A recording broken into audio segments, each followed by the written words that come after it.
We just came off of the Trump Fox News town hall with Sean Hannity. Initial thoughts here. It surely didn't have the highlights of the CNN town hall, right? Sean Hannity's no Caitlin Collins. We know most of the questions are going to be pretty straightforward, pretty fair, not anything totally out of the park, out of the water. But what I will say about what we saw, I thought energy was very good. Okay, because that's always been the concern with Donald Trump in 2024. Is he too old? Is he too old? And I will fully acknowledge, right, there have been, in my opinion, low energy moments from Donald Trump. This certainly was not one of them. I thought he was totally sharp. I thought, you know, he was there. He didn't seem quiet, didn't seem like old or whatever. Thought 100% there. I thought the answers were fairly solid, you know, nothing absolutely super duper memorable. We'll go over the highlights, but it's just a standard solid Trump interview. But I think in many ways, that's all he needed to do tonight, right? If you're Donald Trump, you are the front runner. You're beating Ron DeSantis by like 30, 35 points right now. And this is not to say I don't want everything from Donald Trump, because I absolutely do. But I thought it was solid, right? That's all you have to do is just keep up the momentum, keep staying solid. Don't make any really significant blunders or mistakes, and the nomination is yours. And I thought this advanced that a lot well. I thought it also helped catch up or whatever, at least in the eyes of the public, because I'm sure you look at the polls in Iowa. Trump's been killing it. He's been doing fine, all of that stuff. But you know what the DeSantis camp has been saying ever since that canceled rally in Des Moines? Remember that? They're saying Donald Trump doesn't really have support in Iowa. And then you have this video today, which was very dishonest. And look, I'm going to just say, I don't hate Ron DeSantis or anything, but, you know, I saw some of his media surrogates pushing this talking point. And it was very dishonest. They were showing he was at a radio station. In fact, I think I have the video on my Twitter, but he was at a radio station, right? And there's like 7 people there. And the line they kept running with is, Trump, only 7 people showed up to support Trump in Iowa. It's like, no, he went on a radio station to do a radio hit, and he was hanging out with the people at the radio station. But still, regardless, right? This has been the talking point from the Trump haters. It's been, he does not have energy. He does not, which he did tonight. And also, he does not have real grassroots support in Iowa. It's all a mirage. Look at the failed rally. Look at the radio station. Well, here you have it. Here was, you know, the support for Donald Trump, as I will show you here on the screen. Let me resize it slightly. Tonight in Iowa. And I thought just optically, he did a good job here. This totally dispelled that myth. So here you go. Iowa, welcome. Joining us now for the hour, the 45th President of the United States, current GOP presidential candidate, frontrunner Donald Trump.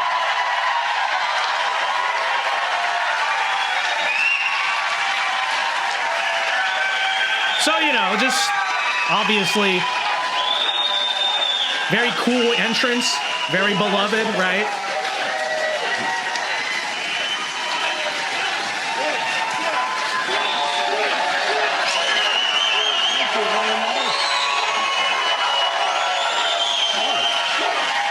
That's a nice group. Nice group. How are you? Thank you.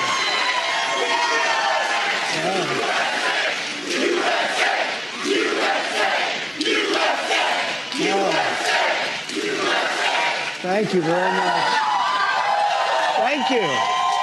See, this right here, just, it's vintage Donald Trump, right? It's the vintage Donald Trump energy, very beloved by the people. He doesn't stumble on his way out. You know, he looks sharp. He's not wearing a silly vest or anything, right? He's sharp, image good, powerful posture, stance, all that stuff. And I'm just pointing this out because I think what's most important, the most important takeaway is he needed an optical victory in Iowa, because the other crowd kept saying, well, look, you canceled your rally, look, this and that. And then, you know, on the other hand, now he's just beating those talking points out of the water, I think 100% and completely.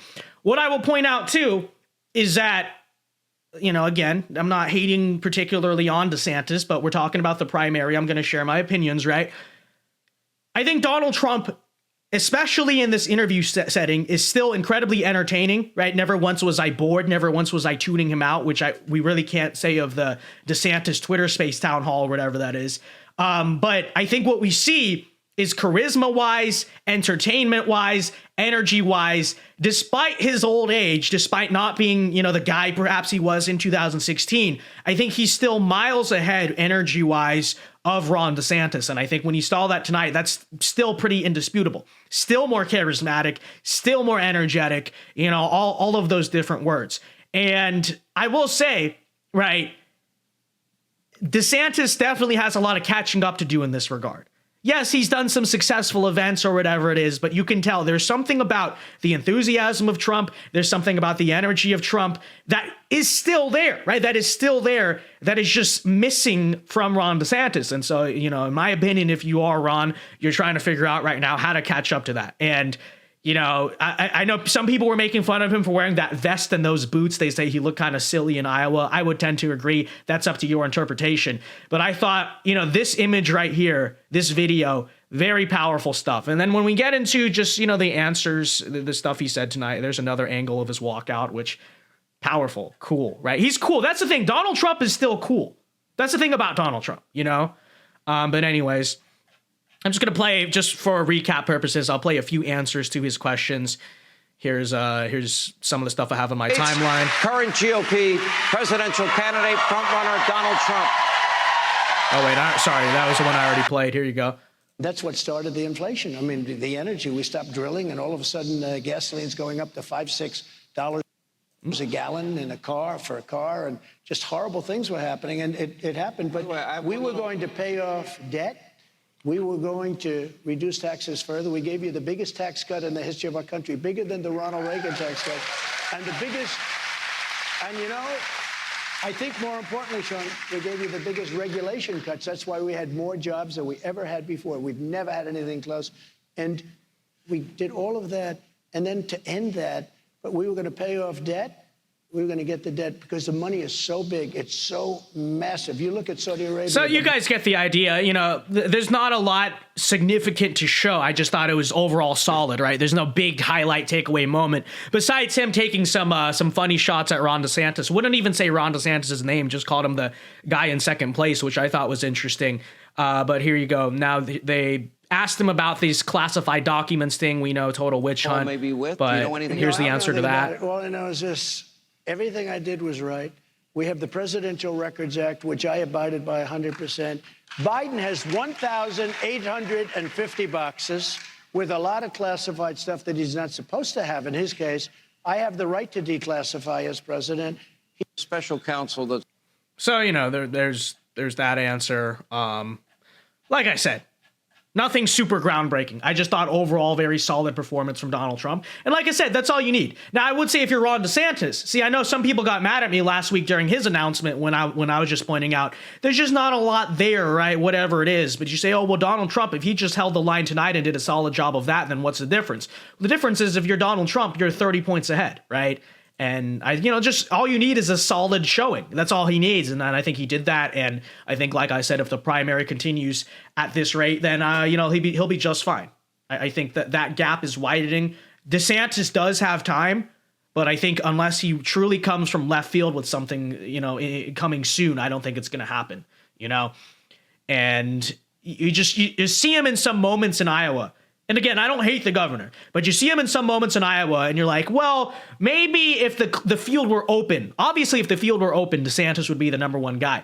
But I look at him, I think if you're running as the guy who's trailing so far behind Trump, you need to ultimately figure out a way to outclass Trump in so many ways, right? You need to outclass Trump in terms of charisma. You need to be more energetic than Trump, because I know a lot of DeSantis people will point out, well, like 2008, Obama took out Hillary, upset Hillary, came from behind, right? But that's the difference. Obama was the guy who, A, was more charismatic, and B, here's the other thing, was more of a visionary, right? He really sold this vision. It was a fraudulent one, obviously, but he sold this vision of hope, progress, love. Hillary Clinton was just, I'm Bill Clinton's husband, so vote for me, right? That's what got Obama across the finish line.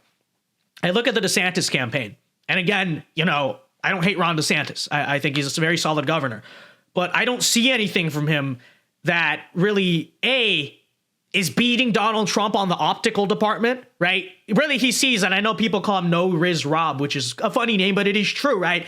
He just seems like a less charismatic, less enthused Donald Trump, perhaps you could say.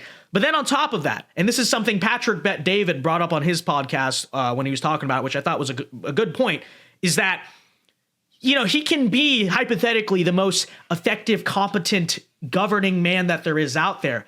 But when you're up against a man like Trump, who sells the dream, this is the way PBD put it, and I thought it was well put. Donald Trump sells the dream.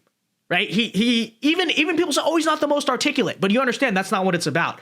You look at Donald Trump come out, right? He just projects strength. He's cool. You know what I mean? He's a guy that Republican voters look to, and even if it's like, oh, he's not as articulate as DeSantis technically or whatever, he sells the hope. There's something about him that sells the vision, right? And Ron DeSantis kind of just being the guy who's going to say, well, but I'm the guy who was more effective with the policies. That could be true. That could be not true.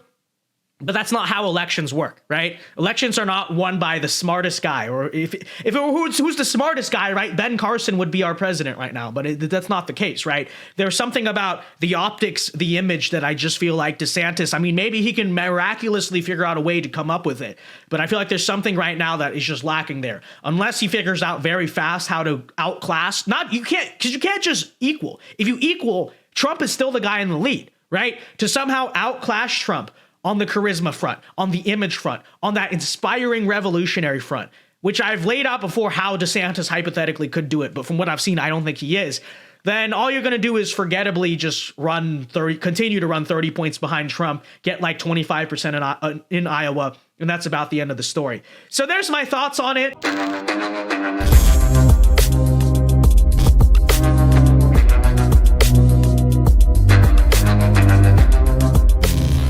Hey guys, Vince Dow here. Hope you enjoyed that clip from the Vince Dow Show. If you did, be sure to leave a like and subscribe if you are new to the channel. And be sure to check out the Vince Dow Show live every weeknight here on this channel at 8 p.m. Eastern Time. It is a great show. Many are saying this. So leave a like, check out our other clips, and be sure to check out the show. Yeah. God bless.